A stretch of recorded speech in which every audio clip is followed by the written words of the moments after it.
Yes, please. Thank you, Minister Yeo. I'm Parliament Chan from Hwa Chong Institution, and I wanted to ask, how can we cultivate leaders of tomorrow, specifically in the business industry, to have an ethical mind as well as, and not to be driven by just economic interests or interests in other areas? So I would like to ask the question. Thank you. I think a large part of leadership is inborn. And the result of group dynamics. If there's a strong figure in a group, the person less strong is less likely to be a leader. But if that person who is less strong is the strongest in that group, then he becomes a leader. So in a sense, leadership is relative, and a large part of it is inborn. That's my belief. Thank you. And you see among young people, and good mentors can see quite early in the child the kind of adult that the child will mature to become. And very often you can see aspects of leadership in young people. But of course we flower in different ways, and some bloom later than others.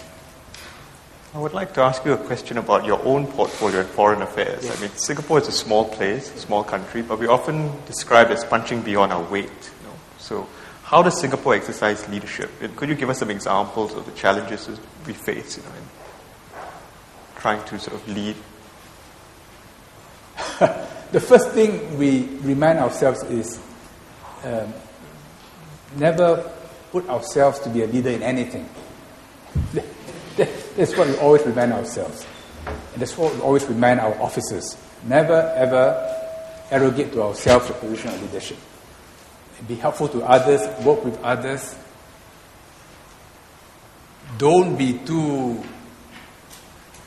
worried about who has credit.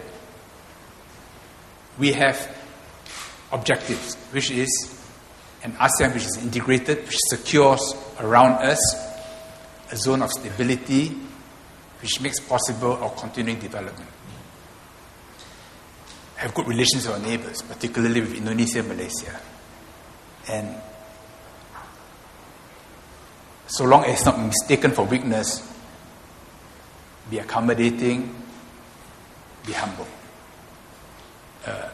So if I may answer your question, if there is a style of leadership in foreign affairs, it is a suppression of wanting to be a leader. Not to be seen leading. Maybe, Minister, I have one burning question which I would like to ask you about Copenhagen and climate change. Was that a failure of leadership, and how do you see it going forward?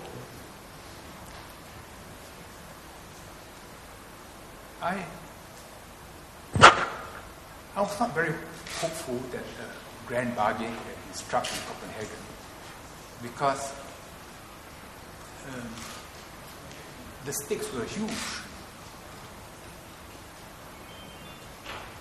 When I was trade minister, I was involved in WTO negotiations, and they were very tough. I used to coordinate agriculture.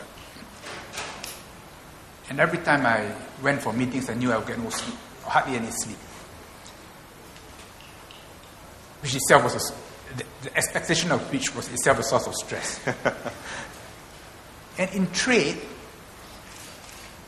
we have a positive sum, because if you bring down tariffs, if you have more trade, the pie grows. And then you can always share out the pieces. And within each country, you can help make up for those who are disadvantaged by opening up. The benefits of open trade are immediate. In the case of climate change, we're talking about billions, hundreds of billions, even trillions of dollars, for benefits which may not be obvious in this generation. So you pay now in order that future generations will benefit. And how much they benefit, we are not sure. We know that the earth is warming, We know that we are pumping out a lot of carbon dioxide into the atmosphere. We are not quite sure how much of it is anthropogenic, caused by human beings. In the last few months, the science itself is coming to question a bit more. I'm presently reading a book which takes a skeptical view. So in this milieu, you're telling countries to take decisions which may cost them a lot of resources. So the instinct is to pass it on to somebody else. So it's not easy. And I had a discussion with the Mexican ambassador this morning because they are hosting the next meeting. It's a mini meeting in Mexico City. I said, don't set expectations so high that failure is guaranteed. Do what we can in modules and in pieces, and then little by little move us in that direction. Little progress gives heart, gives confidence. People become more likely to cooperate. Go for the big bang, fail, people dishearten, everybody moves into plan B, and the agreement becomes that much more difficult. So that is the approach I take.